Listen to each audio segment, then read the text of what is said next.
Petrolhead Pub Talk used to be about BHP.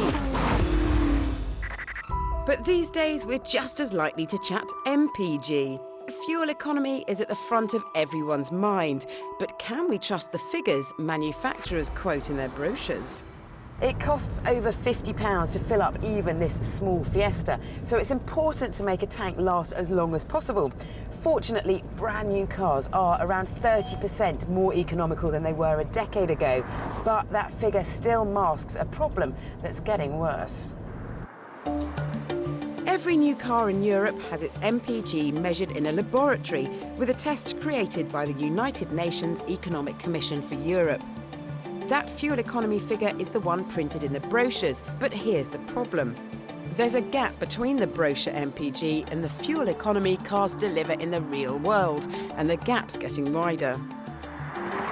A study by the Independent Council on Clean Transportation found that in 2001, new cars were 8% less economical than they promised to be.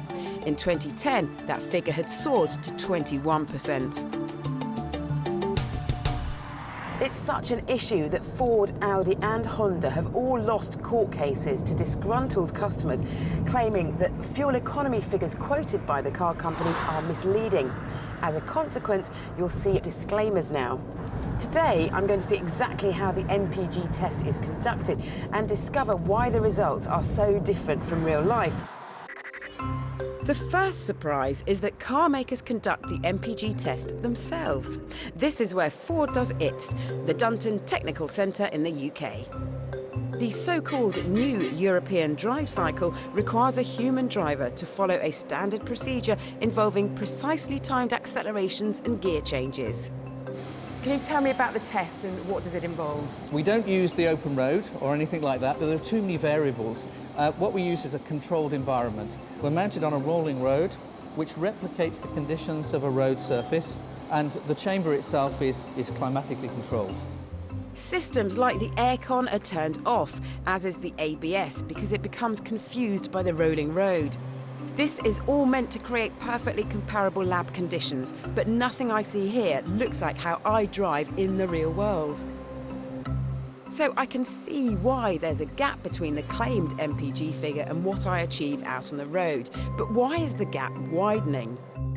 We have to remember this test was introduced originally back in the 70s. It's been updated in the 90s, so the cars have advanced so much since that time. There's countless pieces of electronic gadgetry, so whether it's a digital LCD screen, air conditioning on a standard, as well as all of the computer technology that goes on behind the scenes to keep you safe and comfortable. All of those things weren't available on a car from way back then, and they're going to be draining on the power, and that power only comes from the fuel. Surely though it's wiser to test a car in a laboratory condition with the lights on, the radio on, air conditioning on? I think that would certainly produce a result, but then you're going to find the people who don't drive at night, so don't have the lights on, don't use the air conditioning a lot. So, again, we're coming back to needing to have this benchmark that everyone can really buy into. But with drivers becoming more frustrated with the inaccuracies of the test, the pressure is on to find a new way to measure MPG. And right now, experts from around the world are developing a new procedure called the Worldwide Harmonised Light Vehicles Test.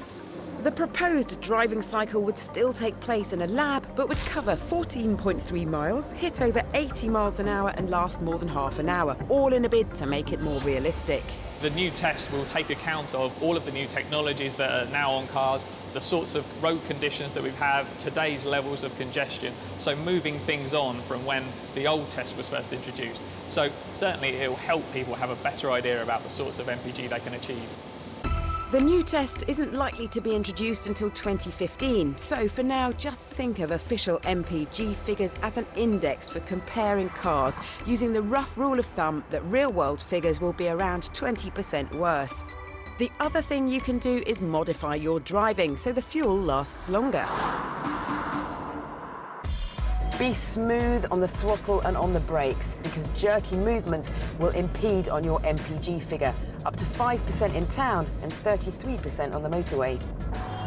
Look ahead to match your speed with what's happening up front, so you keep moving and avoid costly stops and starts. Never miss a service, or you can wave goodbye to 4% of your MPG figure. Take off your roof rack to reduce drag and remove any clutter in your boot to reduce weight. Use the manufacturer's recommended grade of engine oil to improve your MPG by 2%. To keep cool around town, open your window, but because of drag, anything higher than 40 miles an hour, you're better off switching to air conditioning. Do all of that and you could improve your average fuel consumption by 20%, which is a very useful extra £400 a year in your pocket.